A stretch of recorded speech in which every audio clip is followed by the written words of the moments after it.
Hidupku ada di tanganmu, kau beri rancangan yang terindah. Tak hanya yang baik saja yang ku terima. Walau tubuhku dirembukan, walau jiwaku terkoyakkan, pujaku takkan terhentikan. Rohmu yang memberi penghiburan. Akan kupikul salibmu, cukuplah kasih setiamu. Ku bertahan, kau buatku teguhkan imanku. Ku mau tetap bersyukur, senantiasa bersyukur. Segala yang ku alami, biar kehendakmu terjadi. Ku mau tetap bersyukur, senantiasa bersyukur. Hatiku kan bersuka, sebab hari ini hari yang terbaik.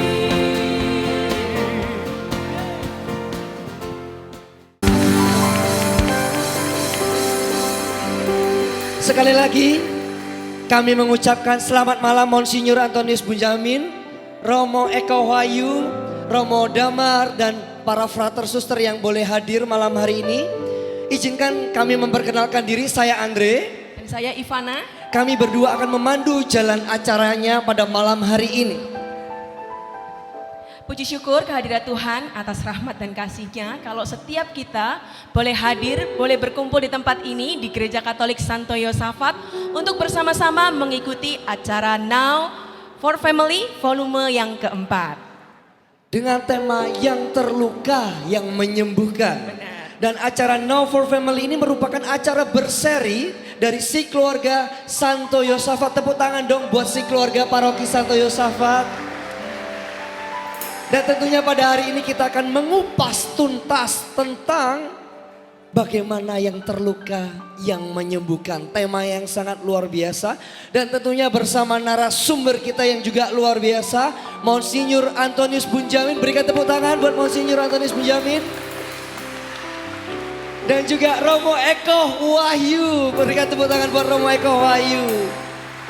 Dan sebelum melanjutkan rangkaian acara kita pada malam hari ini, izinkan kami untuk membacakan beberapa peraturan pengumuman. Yang pertama, dimohon untuk tidak makan, minum ataupun merokok di area gereja. Yang kedua, dimohon Bapak Ibu untuk boleh cek handphonenya, dimohon untuk menonaktifkan atau dirubah ke mode getar, atau mungkin boleh dinonaktifkan agar tidak mengganggu acara pada malam hari ini.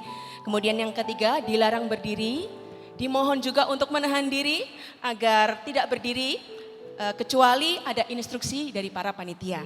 Yang keempat, dimohon untuk menjaga kebersihan di dalam area gereja. Dan tentunya untuk membuka rangkaian acara ini, mari bersama-sama kita boleh undang Romo Paroki kita, Romo Martinus Damar Cahyadi untuk memberikan 1-2 patah kata sambutan, memberikan sambutan yang hangat pada malam hari ini.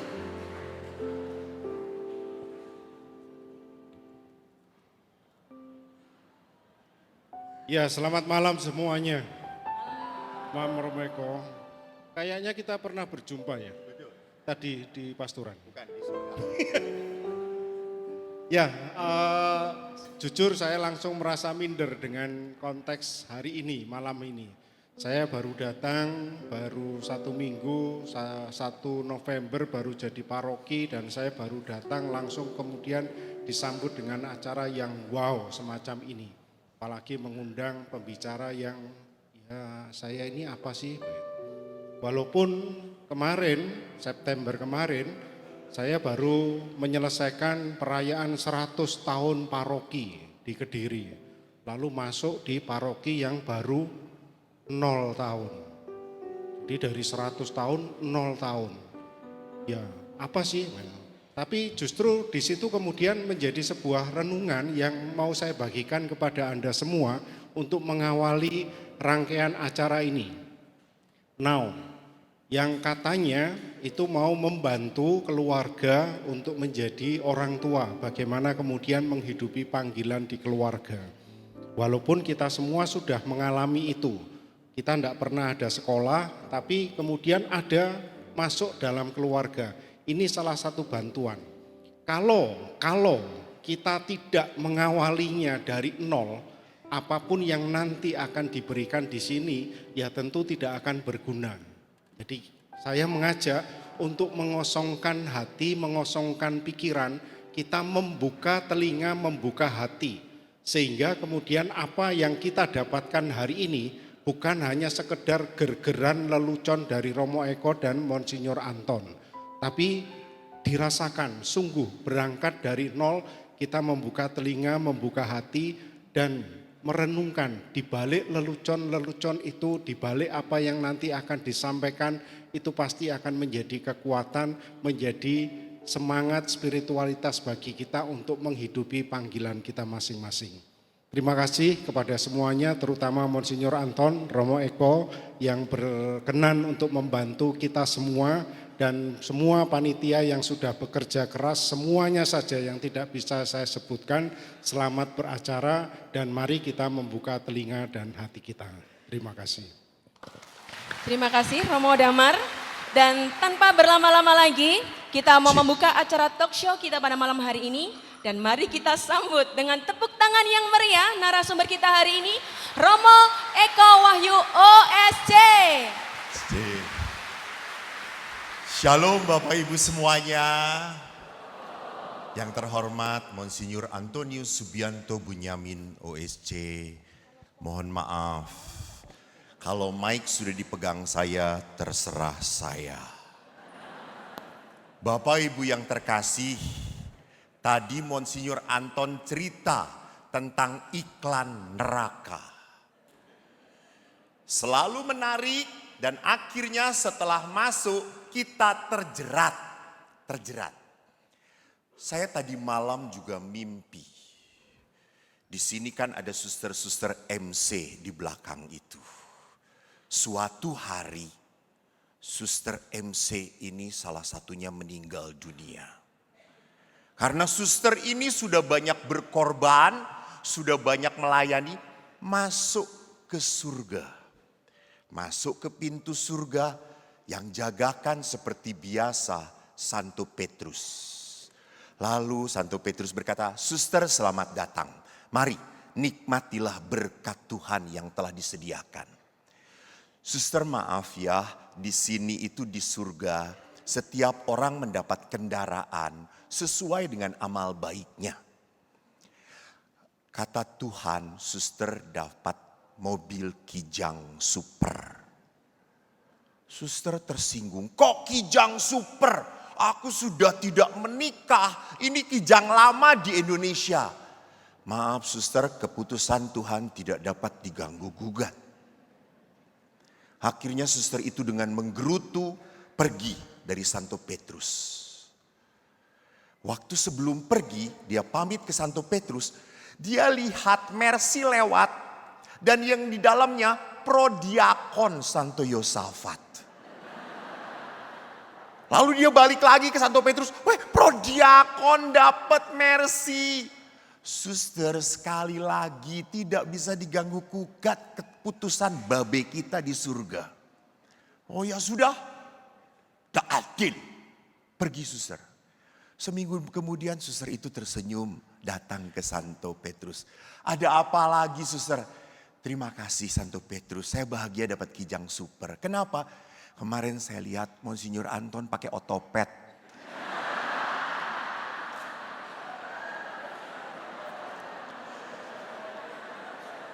Bapak Ibu, jabatan di gereja tinggi belum tentu di surga.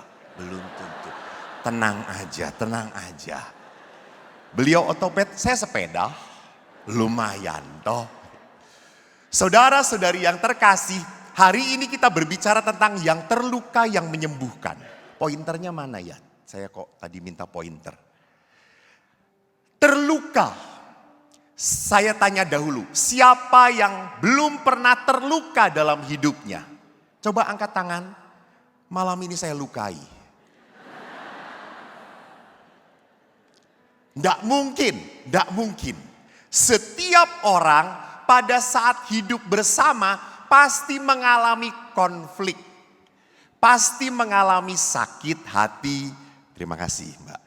Pasti mengalami kecewa. Pasti mengalami ketidakcocokan. Saya dengan Monsinyur sejak SD sama sekolahnya. Sama. Lalu SMP kita pisah karena ayah saya angkatan udara pindah. SMA seminari pas daftar nongol beliau ini. Dalam bahasa Jermannya betutul. Saya kaget. Hah? Mau jadi pastor? Saya pikir dulu itu beliau itu kan kelihatan Chinese banget ya, gitu ya. Saya kenal dengan ibunya pandai masak. Saya pikir dulu itu mau jadi tukang jualan babi, gitu ya, pakai sepeda itu tadi. Saya pikir. Bukan tadinya mau jadi jualan babi, mau jadi pastor. Ya sudah, pas sekolah Bapak Ibu, beliau ini pintar sekali, pintar. Pernah jadi ketua OSIS, betul. Pernah jadi ketua angkatan, ya Monsinyur. Dan saya selalu jadi anak. Kalau saya hajar saat itu, saya yakin beliau tidak akan jadi uskup. Jadi poster, saudara-saudara. Jadi kita lihat pengalaman sakit, pengalaman kecewa pasti dialami oleh siapapun. Bolehkah ditampilkan ke depan itunya, apa tuh namanya, slide-nya. Nah, luka dan kepahitan membawaku pada kasih dan pengampunan.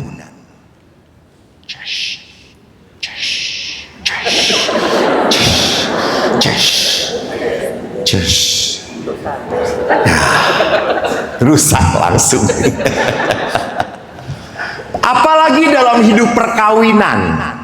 Dalam hidup perkawinan seringkali apa namanya, suami istri yang tadinya rukun-rukun baik-baik, kan kalau saya udah mau memberkati perkawinan, suami istrinya, calonnya itu bahagia banget. Ayo Romo berkatin, udah gak tahan nih, udah gak tahan, sayang banget. Bener lu mau diberkatin? Iya, udah gak sabar. 5 tahun kemudian datang kepada saya, Romo kok gak cerai-cerai ya, gak boleh pisah-pisah ya. Jadi lihat dalam perkawinan ada sebuah curhat agung, tulisannya, bukan aku yang menyerah lalu memilih melepaskan, tapi kamu yang tak ingin lagi dipertahankan. Edan enggak? Dulu aku tergila-gila untuk mengejarmu, namun sekarang mati-matian untuk melupakanmu, karena kamu gilani bagi aku.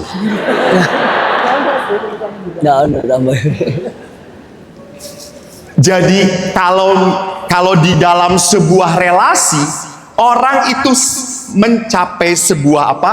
Sebuah pengalaman falling in love. Tetapi jangan lupa, nanti dalam perjalanan perkawinan Anda mengalami falling out of love. Bosen, jelehi. Sudah tidak ada setrumnya lagi. Duduk bareng. Sopo Pak Kwi? Bojoku. Dan banyak sekali para istri berkata, Romo, suami saya itu lemot. Nyebelin, jengkelin. Lihat Suromo, Pak. Hah? Sana cepat. Oh. Betul ibu-ibu? Betul. Jangan lupa, suami Anda menjadi seperti itu karena kawin dengan Anda. Jangan lupa ya ibu. Betul Pak Andi? Coba dengan Luna Maya. Wah beda penampilan. Jadi lihat di sini, di dalam perkawinan akan akhirnya mengalami kejenuhan. Karena dalam perkawinan semua keluar aslinya. Dulu dia Romo sangat perhatian, sangat kasih. Kita ngobrol berdua. Kita bisa saling cerita Romo. Dan dia mendengarkan. Setelah 10 tahun dia nggak pernah mau mendengarkan saya. Lalu saya tanya suaminya, Pak, istri mengeluh. Setelah menikah 10 tahun, kenapa Bapak sekarang tidak mau mendengarkan istri Bapak? Terus dia mengatakan, Romo, komunikasi kan 2 arah. Iya, kalau mendengarkan ibu, searah Romo, searah. Saya baru ngomong, sebentar, saya belum selesai. Iya. Dan kalau komen kepada istri selalu salah Romo, salah. Kemarin aja pasangan suami istri sudah 32 tahun menikah. Kita kan mau jalan ke sono. Di sini jalan tangga, itu tuh jalan muter gitu. Jalannya landai. Lalu si bapaknya tuh muter ke situ, muter. Lalu suami istrinya berkata, "Pak, lewat sini." "Ya aku mau lewat sini, terserah aku toyo." Gitu. Terus bapaknya lihat Romo 32 tahun saya kayak gini Romo. Ya, terus saya doakan, Tuhan semoga Bapak bertahan ya Pak ya. Minimal nggak cepat mati Pak, gitu kata saya. Jadi dalam perkawinan kita lebih mudah melihat kelemahan pasangan. Daripada apa? Kebaikan dia. Kita sudah lupa. Maka seringkali para suami pun, mohon maaf, seringkali lupa tanggal perkawinan. Pada saat istrinya mau suruh, "Pak, ingat ke tanggal perkawinan kita?" Hah? Kapan ya Mihya? Lupa. Dan seringkali kalau suami istri ngobrol berdua, ujungnya apa? Berkelahi, berantem. Dan selalu yang paling menang siapa? Istri, betul, istri. Mau apapun selalu bapak salah. Jadi saya selalu berkata, ibu-ibu, mak-mak itu nomor 2 setelah Tuhan Allah yang paling benar.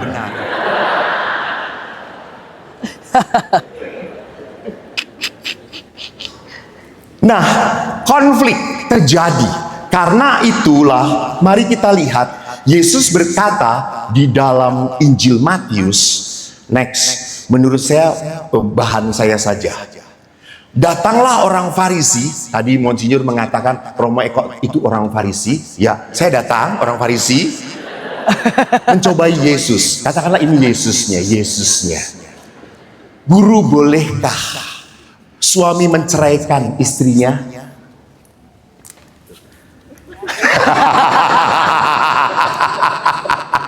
Yesusnya masih tidur di perahu, saudara-saudara. Dan Yesus berkata, "Kuwi wae ojo gambar wong elik kuwi. Ah, iki wis menang ning kene. Walah, tak kutuk nanti." Jawabnya kepada mereka, "Apa yang diperintahkan Musa kepada kamu?" Alah, ini gereja baik tapi keinginannya jelek banget sih. Musa memberi izin untuk menceraikan dengan membuat surat cerai. Dan kata Yesus, justru karena ketegaran hatimu lah Musa menuliskan perintah ini. Ketegaran hati. Jadi orang tegar hati itu artinya apa? Sudah tidak mau peduli lagi. Gue udah capek dengan kamu. Titik, terserah. Maka cukup banyak suami istri yang berkata, Romo, dia suami saya selama di rumah, di luar terserah. Saya sudah gak mau ngurus lagi dia. Saya sudah capek dalam berelasi. Saya sudah capek lihat sini orang ini. Woi, malah omsos raiso diatur ini. Yesus berkata, karena ketegaran hatimu lah. Maka Bapak Ibu lihat, setiap orang dalam kehidupan punya masa lalu, kepahitan masa lalu. Saya menghadapi seorang istri, maaf, baru menikah, belum dari 5 bulan, sudah ditinggalkan oleh suaminya.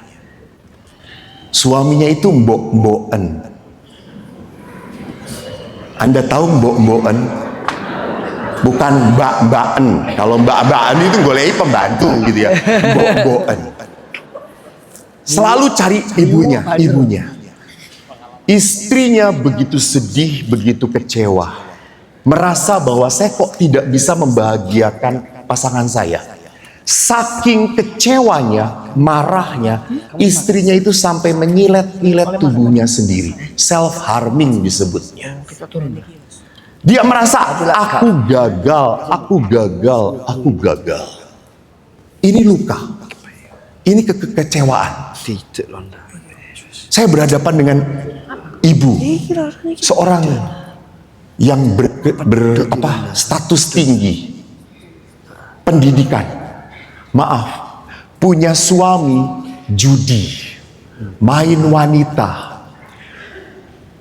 minum-minum. Sebetulnya sejak dahulu suaminya itu kayak gitu, cuma ditutupin oleh keluarganya. Ditutupin. Sampai setelah menikah itu, dinikahkan, keluarganya itu senang seperti membuang, ambilen. Dan suaminya karena punya pola hidup, dulunya hidupnya tak teratur. Tolong ya anak muda, maaf ya, saya ingatkan. Setelah menikah, jangan berkata nanti juga berubah. Ora, malah parah. Jadi rupanya setelah menikah tetap masa-masa dia main wanita, judi, mabok terjadi. Istrinya, wow, bagus banget, Pak, udah ndak apa-apa. Yuk kita coba kamu diobatin. Bawa ke psikolog. Diberesin. Bahkan istrinya ngomong, sudah kamu ndak perlu kerja, yang kerja aku saja. Suami itu sudah dibaikin kayak gitu. Dan apa yang terjadi akhirnya suaminya? Karena tidak kuat menahan kebaikan, suaminya loncat dari tingkat 4 apartemen dan mati. Sudah banyak diberi kebaikan, suaminya bunuh diri. Jadi rupanya ada luka batin yang tidak dibereskan. Ih, ampun Tuhan. Bapak Paus dalam Amoris Laetitia artikel 239 mengatakan, sebagian orang mencintai pasangan seperti seorang anak kecil. Pokoknya kalau saya nikah dengan kamu, kamu harus membahagiakan saya. Itu. Maka kalau kamu tidak membahagiakan, saya akan marah, saya akan berteriak, saya akan menuntut. Pokoknya saya harus bahagia, saya yang harus bahagia. Ingat ya. Jadi perkawinan didasarkan pada apa? Oh, saya nanti akan disenangkan. Saya akan dijaga. Saya akan ada yang selalu melayani saya. Itu diingatkan oleh Bapak Paus. Maka kalau akhirnya pengalaman perkawinan seperti ini masih sangat childish, orang yang belum dewasa, omongannya pun selalu mudah menyalahkan pasangan dan mengkritik. Bapak Ibu ingat ya, bedakan antara komplain dan kritik.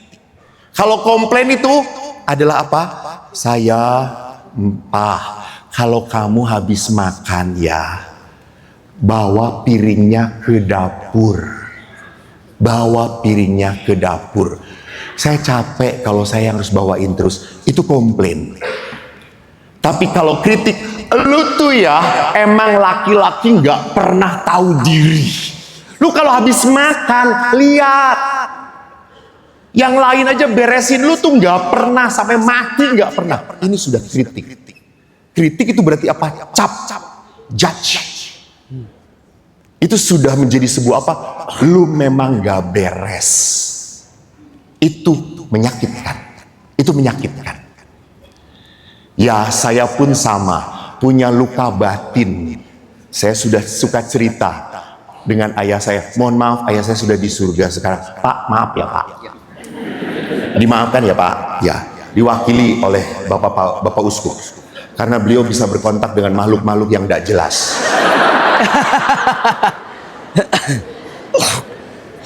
Manusia suci, saudara-saudara. Ayah saya itu punya 3-4 anak. Nomor 1 saya. 3 anak ayah itu pinter-pinter. 3 tidak termasuk saya. Saya bodoh. Saya kemarin cerita, Monsinyur ini sekolah SD, rankingnya 1 sampai 5. Bagus terus ya Monsinyur.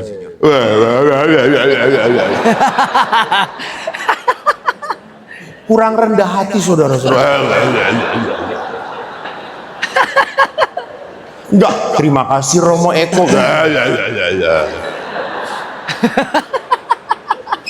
Tapi ya memang pinter. Saya dari 37 murid ranking 35 coy. Tapi beda, maaf. Monsinyur itu kadang-kadang ranking 1, 3, 5, betul atau tidak? Tidak konsisten. Saya 35 konsisten. Itu bedanya. Jangan tepuk tangan, itu ngece Anda berarti. Saya konsisten 35 coy. Baru waktu seminari saya ranking 15. Beliau ranking 2. Tapi jumlah murid 17. Lumayan Bu. Jadi lihat, pada saat orang mengkritik, orang itu langsung ngejudge, menyakiti. Nah, di dalam perkawinan pun Monsinyur tolong doakan di sana Monsinyur. Bahwa di dalam perkawinan pun saya selalu berpikir kamu tuh harus apa? Seperti yang saya mau. Pak, kalau habis mandi naruh anduk di sini. Di sini, Pak. Ibu-ibu setelah ngomong kayak gitu akan berubah atau tidak? Tidak. Bagus, Pak. Jangan, teruskan, Pak. Bapak ibu saya sering cerita, ribut gara-gara apa? Memijat odol, pasta gigi. Tuh, ya toh. Bapak saya itu kan dari keluarga sangat miskin. Jadi mijetnya dari bawah. Set gini, meret gitu pelan. Ibu saya dari keluarga yang lumayan, cerot gitu ya. Lalu bapak itu kalau mau mandi, sopo sing koyo ngene gitu. Terus ibu, aku mbok yen golek odol ki ngisor se. Ribut terus. Dan saudara-saudara, kenapa bapak seperti itu? Karena dari keluarga sederhana.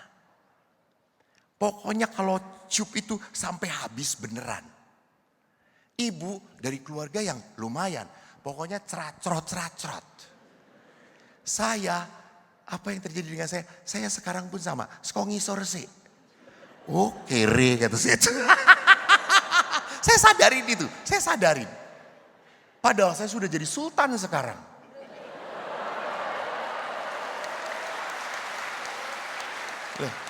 Saya enggak pamer, tidak seperti uskup. Enggak. Saya hanya memperlihatkan kenyataan. Monsinyur tahun ini sudah keberapa kali Holidor? Belum pernah saudara-saudara. Maaf Romo Eko, 4 kali Monsinyur. Monsinyur kalau ke Roma untuk apa? Rapat. Romo Eko rekreasi.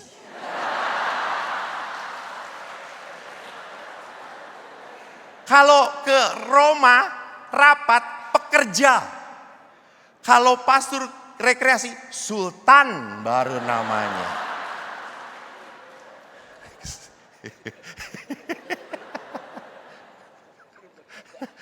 Saya liatin dulu orangnya yang mana. Oh tak antemi weh. Lope, mbahmu lope. Iki jangan dirubah-rubah. Ketegangan dalam relasi perkawinan terjadi karena apa? Individualistis. Individualistis itu berarti apa? Saya hanya memikirkan diri saya. Maaf. Perkawinan anak-anak muda mudah sekali rapuh. Karena apa? Romo, saya sudah tidak bisa bahagia lagi. Saya sudah tidak bisa disayangi dia lagi. Dia sudah tidak pernah mikirin aku lagi. Dia egois. Lihat. Ukurannya siapa? Saya. Jadi kalau ukurannya saya, akhirnya di saat saya tidak disenangkan, maka yang terbaik adalah apa? Pisah. Saya mendengarkan seorang ibu yang punya konflik dalam perkawinan, kata saya biasa aja sih. Nggak ada keluarga yang tidak konflik. Bapak ibu yang sekarang rendengan dengan pasangannya, apakah tidak pernah argue, saling berbeda pendapat? Terjadi. Yap. Tapi lalu dia karena selalu berbeda pendapat, selalu konflik, dia datang ke psikolog. Maaf, psikolognya tidak satu channel. Dia mengatakan, saya sudah tidak bahagia lagi perkawinan saya. Lalu psikolognya berkata, kalau perkawinan sudah tidak bahagia lagi, sudah bubar. Lepaskan. Bukankah kita hidup ini cari apa? Bahagia? No. Hidup ini cari keselamatan. Bukan kebahagiaan. Kalau cari bahagia, saya tidak akan pernah mau bersama-sama beliau.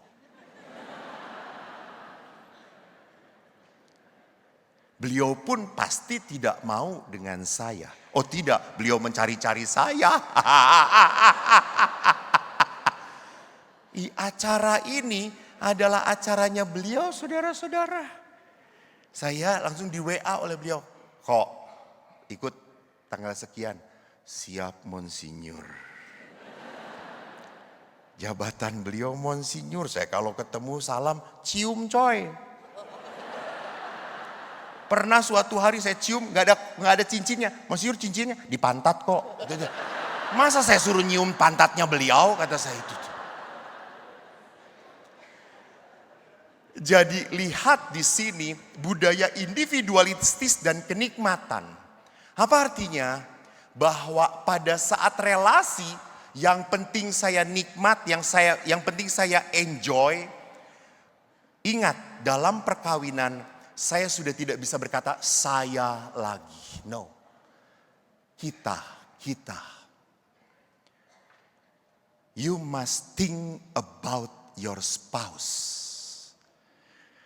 Apakah kalau saya tanya dulu, ibu-ibu, boleh nggak suami Anda reunian? Ketemu mantan? Edan. Ibu-ibu ingat, ini di gereja. Mulut dan hati berbeda. Mungkin ini malam terakhir bagi Anda.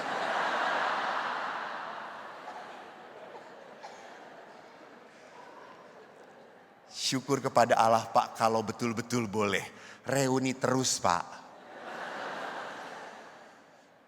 Boleh nggak membuka WA-nya suami? Boleh atau tidak? Ibu-ibu tahu? Pada saat Anda membuka WA suami, itu berarti sama dengan suami masuk ke sakramen pengampunan dosa.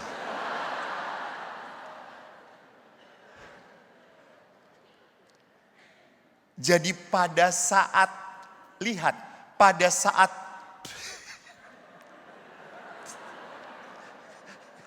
ini yang pertama dan terakhir di Yosafat gue. Pada saat saya cari nikmat, cari senangnya sendiri, akhirnya apa? Itu tadi.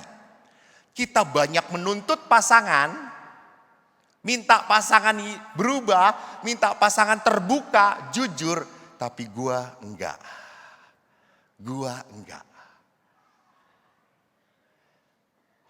Kamu kan gak bisa diatur, kamu kan suka macam-macam, saya kan gak pernah macam-macam.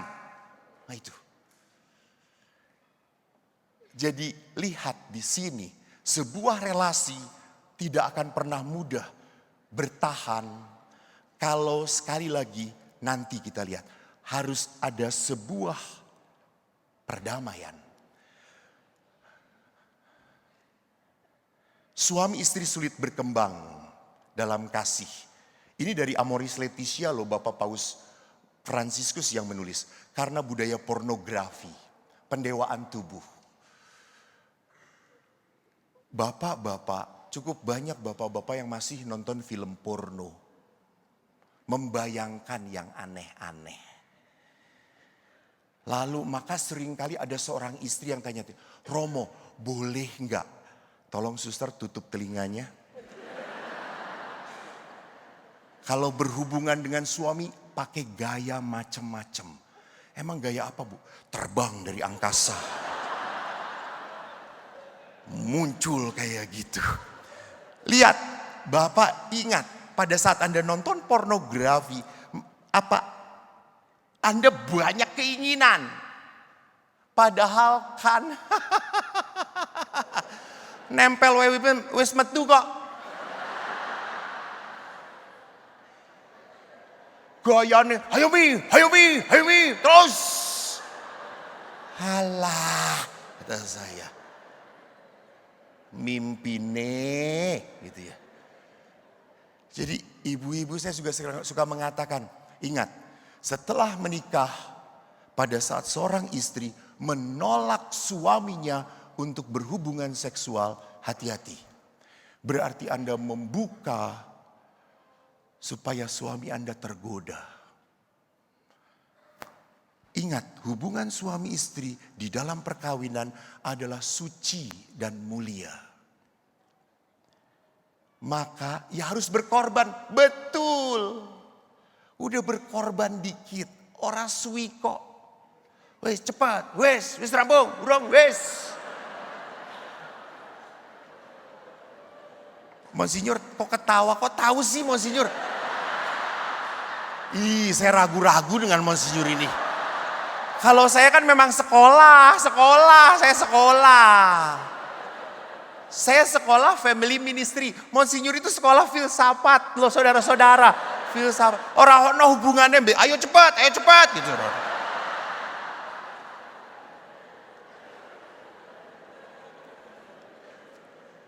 Lalu pernah saya dengar Monsinyur itu ya mengajarin.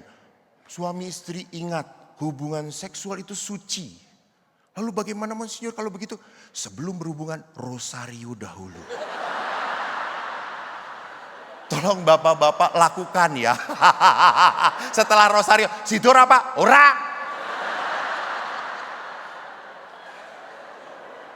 Kenapa nggak sekalian jalan salib Monsinyur?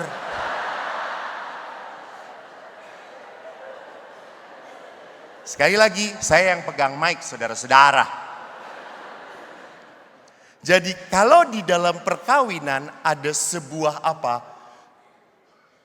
Pornografi, kita akhirnya apa? Menjadikan pasangan, memanfaatkan pasangan untuk kenikmatanku. Bapak-bapak jangan lupa, bapak-bapak tuh cepet on-nya. Baru ngelihat kutang yang gitu tuh. Istri Anda itu on off, modar situ gitu ya. Jadi saya harus sadar, istri saya itu butuh sekali pelukan. Maka bapak-bapak sering peluk istrimu dan bukan tujuannya pada sebuah hubungan seksual. Peluk, dekatin. Pernah seorang suami nonton sepak bola, istrinya ngedeketin, ngelayutin, suaminya langsung minggir. Istrinya ngededet lagi, disik lagi, minggir lagi. Terus istrinya berkata, "Pah, dulu waktu pacaran kamu seneng banget kalau aku deketin kamu." "Iya dulu kan Mercy, sekarang tronton Mi." Saya enggak nyindir. Cuma saya mau mengatakan ya bertobatlah gitu ya, bertobatlah. Ingat ibu, Yesus ajak ke surga, diangkat ke surga. Saudara-saudara, hati-hati. Kalau nanti Anda masuk surga diangkat, lalu malaikat berkata, "Ih abot, ditok kene." Gitu. Dan Yesus berkata, pintu surga itu sempit, bukan kecil. Kecil itu hidung ibu kecil. Pintu surga itu sempit. Nah, seringkali kenapa kita tidak bisa bicara baik dengan pasangan? Kita sudah capek dengan pekerjaan kita. Suami capek bekerja, istri juga capek. Sudah pulang itu inginnya istirahat. Udahlah. Sementara anaknya hutang hanya 10 juta dicekik sampai mati. Maka ini mengingatkan kita betapa besar dosa kita di hadapan Tuhan tidak terbayarkan, dibayar oleh Yesus di salib. Masakan ada teman atau sesama yang menyakiti hati kita tidak mengampuni? Oh, artinya kalau orang sudah disakiti, memang secara otomatis, secara manusiawi ingin balas. Tapi sebelum balas, mikir dulu. Ya, karena belas kasih Tuhan ini luar biasa. Ya, itu bahwa kita tidak pernah sempurna, maka pengampunan itu kan luar biasa. Orang bilang mengampuni susah. Karena harus dimulai dari diri sendiri. Maka selalu kepada orang yang tidak bisa mengampuni, saya berkata, manusia tidak bisa mengampuni, tapi minta supaya Tuhan mengampuni atas nama saya.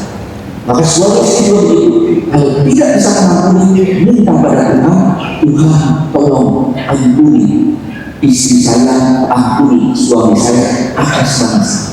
Itulah.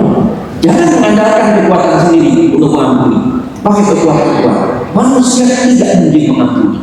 Oh, itu ada tertulis, saya tulis di sini ya Monsinyur. Di sini tuh ada.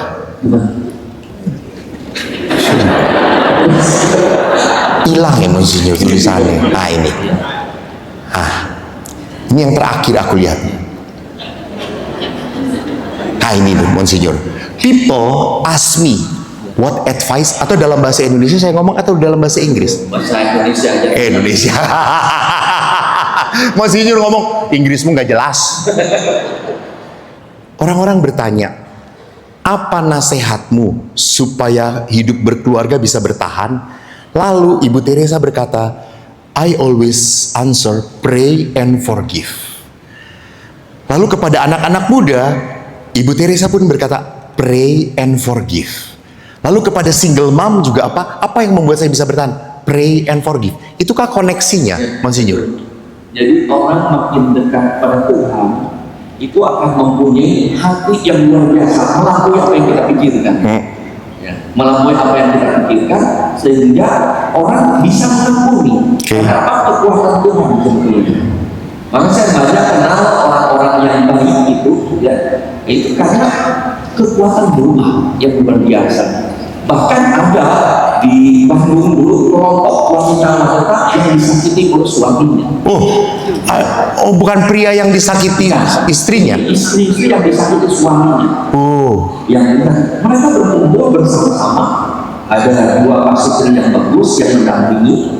Lalu tahun 2000 ya saya diminta untuk beberapa kali bertemu dengan mereka. Luar biasa. Mereka dalam keadaan seperti itu pun masih selalu berkata sakralnya tidak ada yang bisa dicerminkan. dan setia berdoa setiap hari dan berdoa yang sampai sekarang bertahan yang luar biasa. Berarti berdoa 5 tahun dan ada banyak surat yang kembali karena doa istri yang setia kepada Tuhan. Minta kepada Bunda Maria di luar dugaan, Tuhan akan berkati yang luar biasa. Maka Dan dari kalau ternyata manusia bertiup keras, Tuhan akan menyelesaikan. Dan ini kejadian. menyelesaikan memanggil dia. Ya betul. Itu terjadi. Maka kita berdoa dan Tuhan akan menyelesaikan yang terbaik bagi keluarga itu. Jadi doanya, Tuhan lembutkan hatiku, lembutkan hati dia. Kalau dia nggak lembut-lembut, panggillah dia. Karena doa itu tidak boleh, doa itu harus berkah. Jadi tidak. Oh, doa itu harus yang baik ya. Ya. Doa kita itu kan Yakobus itu berkata ya, misalnya Yakobus 5 itu tentang doa. Kamu tidak dikabulkan karena doamu walaupun berdoa salah. dihabiskan untuk hawa nafsu, Keinginanmu. keinginan. Ya, misalnya ada doa yang tadi itu, ya Tuhan, biar suami saya cepat mati. Ya ada boleh. Ya, hidup terus padamu. Nanti Tuhan berilah jalan yang terbaik. Mati.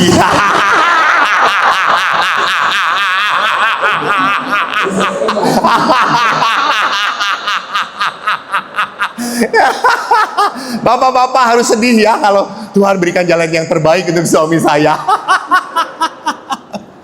Maka Monsinyur, kalau kita kembalikan kepada pengampunan dan kepahitan yang terluka yang menyembuhkan, maka bukan hal yang mustahil ya kalau Yesus berkata, ampunilah saudaramu 70 kali 7 kali. Itu artinya apa?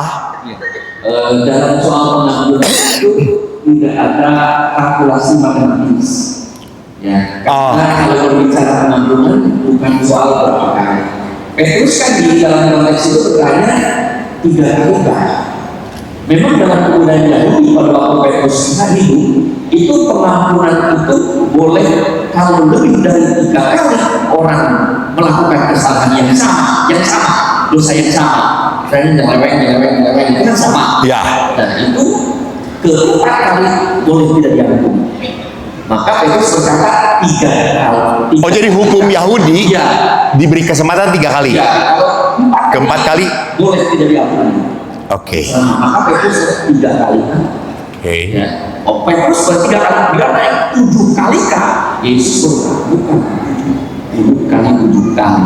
Yesus Petrus itu mau hebat di kebudayaan Yahudi ada 3 kali. Ya. Sebagai murid Yesus itu 7 kali. Yesus bukan 7 kali. Kamu soal pengampunan tidak boleh main gitu-gitu kan. 70 kali 7 kali. Ya. Sempurna, tak terbatas. Tidak ada batasnya. Itu mengampuni. Jadi nyeleweng ampuni, nyeleweng ampuni, nyeleweng ampuni, nyeleweng ampuni. Berdoalah, Tuhan berikan yang terbaik untuk suami saya. Kalau mati, Ya. yang sulit.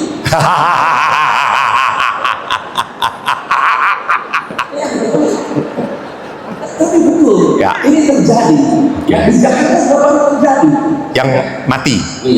Oh, piansui. Ya, oke. Kita nggak mendoakan ya, tapi ya itu terjadi.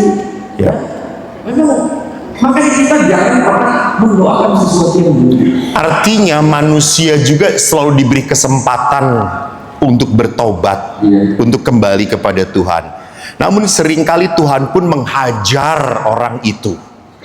Mungkin bukan Tuhan yang mengajar. Oh, bukan Tuhan. Tapi dosa itulah akibat dosa. Jadi Tuhan itu begitu baik, ya. Dosa apapun tidak menghajar kita untuk membunuh, tapi dosa kitalah yang menyebabkan maut itu. Oke. Ya, dosa kita yang menyebabkan kita sakit, Ya. dosa kita yang menyebabkan kita. Bayangkan orang berdosa itu stres. Ya. Stres gitu, takut. Tapi kalau udah biasa berdosa nggak akan ada stresnya, Monsinyur. Karena ada seorang bapak pernah ngomong begini pada saya, Romo, kok saya nggak pernah digoda setan ya? Terus saya mengatakan, ya iya pak, karena sesama setan dilarang saling menggoda, kata saya. Oh, iya, betul. Jadi bapak sudah kayak setan, katanya. Iya, betul. Iya, betul. Mereka setuju. Makanya ibu bapak sudah bilang, kalau makin dekat pada Tuhan, makin banyak godaan. Oke. Nah, itu kan banyak. Karena anak-anak Tuhan banyak digoda. Oh. Jadi kalau kita, kenapa ya saya kok makin aktif di gereja? Iya, makin betul. Doa, kok godaan mana? Godaan jengkel itu sebetulnya. Justru itu mengendalikan. Makin dekat dengan Tuhan, makin godaan makin banyak. Setan tidak suka ya? Dia tidak suka. Oh, betul. Makanya dijauhkan dari Tuhan. Persis. Kalau ada orang ngomong saya tidak pernah tergoda. Iya, bagaimana tergoda? Sudah sahabat setan, ngapain lagi? Iya. Betul. Kata setan, ini udah teman kita. Iya, Eko bin setan gitu ya benar saudaranya. Maka orang yang hidup rohaninya masih Biasa-biasa aja. istilahnya digoda setan oleh kopralnya. Oleh makin kopralnya. tinggi, oleh kaptennya. Oh. Kalau mau Eko ini oleh kolonel setan. Jenderal. Makanya lebah itu berarti kita berbahaya. Paulus didoakan setiap hari dalam misa. Uskup didoakan setiap hari. Ya misalnya saya di Bandung setiap hari. Di Surabaya Uskup Agustinus itu setiap misa didoakan. Saya sudah didoakan setiap hari aja kayak begini, apalagi tidak didoakan ya. Iya benar. Selevel kita. Jadi sebetulnya itu bahwa orang ini makin dekat, Tuhan makin luar biasa. Ya, teman harus hati-hati. Benar. Betul, Monsinyur. Jadi saya ingin mendasari. Ibu Teresa berkata, pray and forgive. So what it means, you cannot forgive if you do not pray. Ya. Jadi akar dari saya bisa memaafkan adalah karena saya dekat dengan Tuhan. Sama dengan Injil Yohanes ya. Akulah pokok anggur. Kamu tidak bisa berbuat apa-apa tanpa aku. Apalagi kalau sakitnya itu adalah tadi dihianati. Dan saya selalu melihat Monsinyur, orang yang paling sulit saya ampuni dulunya adalah orang yang saya sayangi. Iya. Kalau Harapannya besar. betul, kalau harapannya. Kalau kita saling menyakiti kan ke toilet aja udah hilang ya. Hilang. Betul. Karena kita tidak punya hubungan apa-apa ya, betul ya. Karena kita tidak cocok. Selalu mencari hal positif. Jadi dari hal negatif itu pasti selalu ada hal positif. Dari pengalaman Dari kesakitan. pengalaman itu selalu ada hal. Artinya itu yang seringkali dikatakan kadang-kadang Tuhan mengizinkan sesuatu yang buruk terjadi dalam hidup kita. Supaya apa? Supaya kita makin dewasa dalam iman. Informasi Ya. Informasi iman. Dibentuk oleh Tuhan. Tetapi kesakitan itu tetap harus diolah. Iya. Monsinyur, apakah setuju? Kan saya sudah disakitin, saya sudah kecewa, saya sudah marah. Apakah dengan mengampuni itu langsung saya Nah, maka kalau ingin selamat, lepaskan dulu itu. Bahwa dia bisa keluar. Nah, sama. Dendam ada juga. Kalau kita tidak dilepaskan, habis hidup kita. Tidak selamat. Tapi memegang dendam itu, memegang kemarahan itu, maka pengampunan itu memang tersiar. Mau orangnya bertobat ataupun tidak bertobat, pengampunan diberikan. Oke. Itu logika. Itu disebut menggunakan logika ilahi. Ketika kita menggunakan logika ilahi, Allah yang akan membela kita. Ya, saya mengalami dalam hidup seperti itu, bahwa Allah akan membela kita ketika kita mengandalkan kekuatan Tuhan. Artinya kalau saya mau terlepas dari kemarahan, kejengkelan, saya harus berani melepaskan jeruk tadi, let go kemarahan, kesakitan itu. Betul. Jadi saya melihatnya gini, Monsinyur, orang forgiveness, mengampuni itu let go. Tetapi belum tentu bisa restorasi hubungan. Ya toh? Kan kalau saya disakitin, saya sudah kehilangan kepercayaan. Ya kan? Kalau kamu sudah serong, saya memaafkan, tapi saya kehilangan kepercayaan. Bagaimana saya bisa rekonsiliasi dengan pasangan yang sudah tidak saya percayai lagi? Nah, pengampunan ya itu harus dipasangkan dengan belas kasih.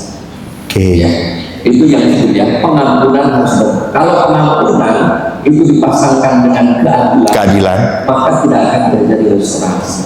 Ya, restorasi itu yang tadi mata ganti mata, gigi ganti gigi. Saya harus membalas dulu. Keadilan. Ya. Keadilan itu mata ganti Ya, mata. harus ya. Jadi kalau pengampunan dengan keadilan Ya. pasangkan itu, Ya. maka akan terjadi. Justru pengampunan itu harus dipasangkan dengan belas kasih.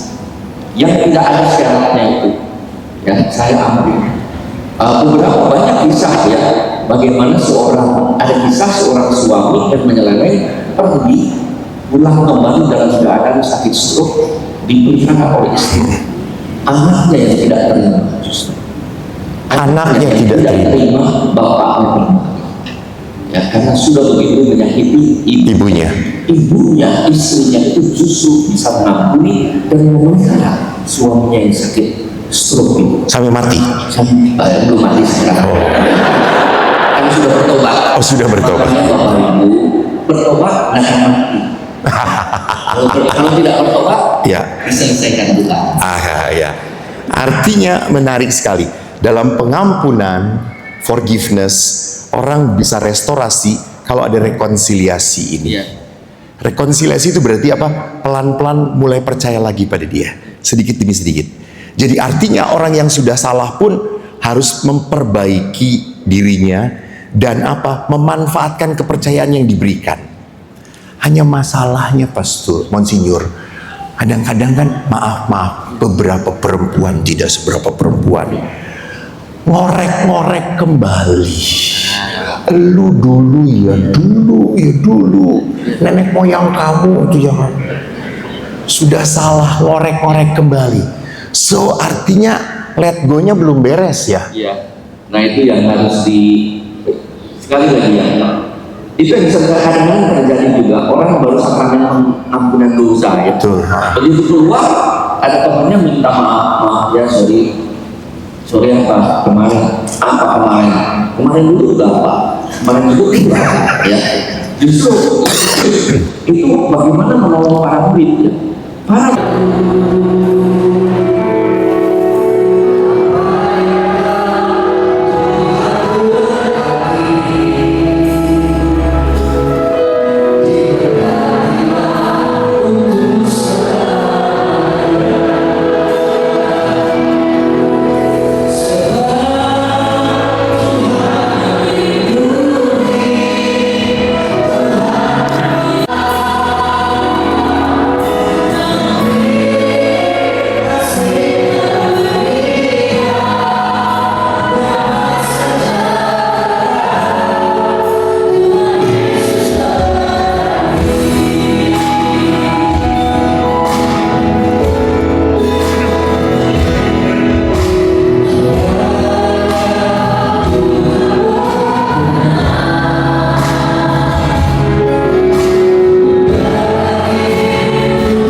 Allah Bapa yang Maha Baik, kami bersyukur kepada-Mu atas peristiwa rahmat kami.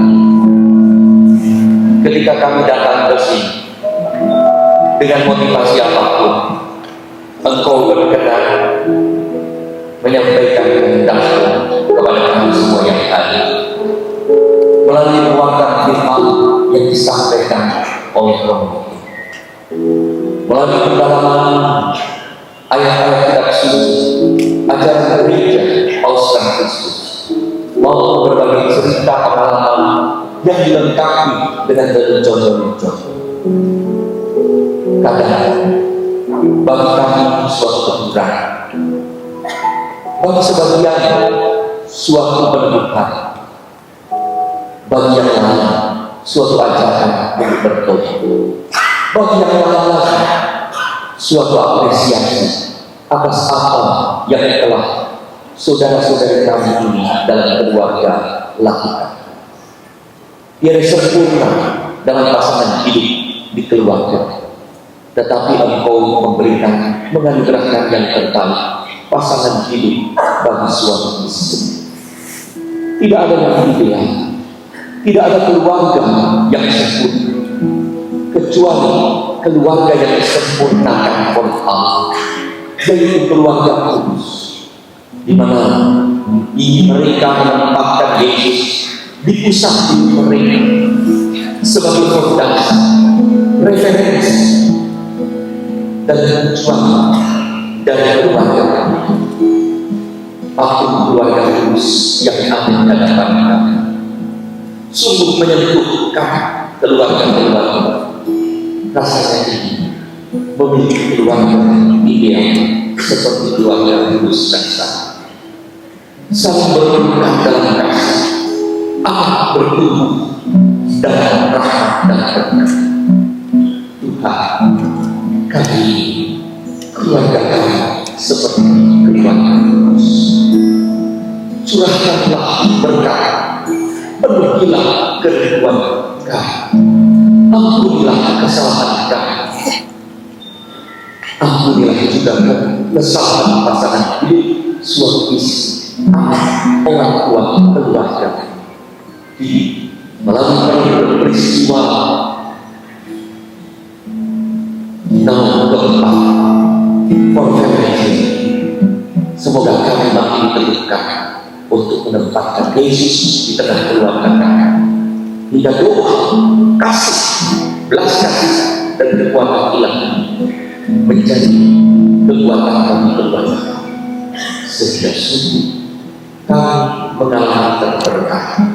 Suami-suami mengalami terberkah karena dia ada pada istri. Istri-istri mengalami terberkah karena suami yang diberikan Tuhan.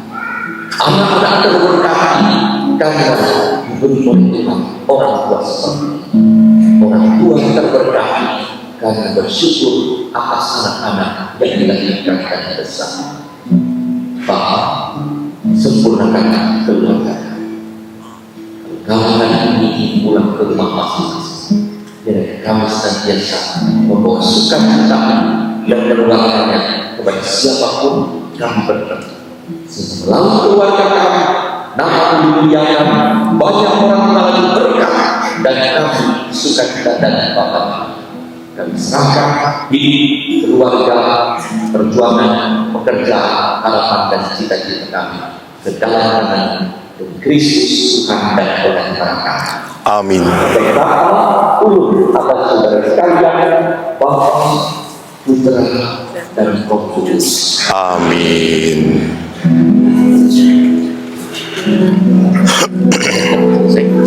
Kita tur. Dan selanjutnya kami juga mengundang seluruh jemaat untuk tetap stay di posisi masing-masing. Kita akan mengambil foto bersama dengan Romo Eko dan juga Romo Dara. Terima kasih Bapak.